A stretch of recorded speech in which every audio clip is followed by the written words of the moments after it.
বহুতল আবাসনগুলিতে ভোটকেন্দ্র বুথ তৈরির সিদ্ধান্ত থেকে পিছিয়ে এলো নির্বাচন কমিশন। এক আধিকারিক জানিয়েছেন, আবাসনে বুথ তৈরির জন্য সোমবারের মধ্যে জেলা শাসকদের কাছ থেকে রিপোর্ট চাওয়া হয়েছিল, কিন্তু সোমবার সন্ধে পর্যন্ত মাত্র 2টি জেলা থেকে রিপোর্ট এসেছে। তার কথায় জেলা শাসকরা জানিয়েছেন যে রাজনৈতিক দল এবং আবাসনগুলির তরফে এই ব্যাপারে তেমন কোনো আগ্রহ দেখানো হচ্ছে না, তাই আবাসনে বুথ তৈরির পরিকল্পনা কার্যকর হচ্ছে না। বহুতলে বুথ তৈরিতে কমিশন সিদ্ধান্ত থেকে পিছু হটা নিয়ে রাজ্যের পুরমন্ত্রী তথা কলকাতার মেয়র ফিরহাদ হাকিম বলেন, আবাসনের বাসিন্দারা নিজের প্রাইভেসি ও শান্তি বিঘ্নিত হওয়ার আশঙ্কায় এই বিষয়ে আপত্তি জানিয়েছিলেন।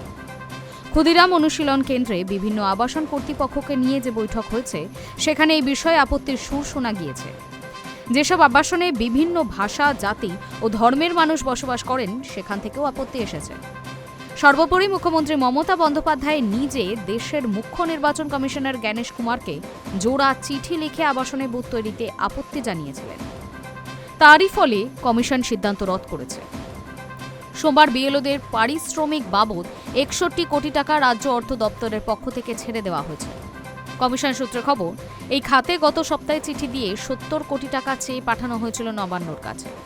সোমবার প্রথম দফায় 61 কোটি টাকা দেওয়া হয়েছে, বাকিটাও দ্রুত মিটিয়ে দেওয়া হবে।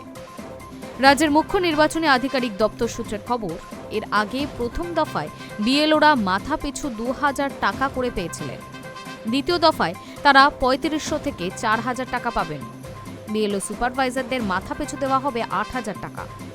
জানা যাচ্ছে, বাংলায় ভোটার তালিকার বিশেষ নিবিড় সংশোধনের কারণে খসড়া তালিকা থেকে বাদ পড়তে চলেছে 54,86,672 জন ভোটারের নাম।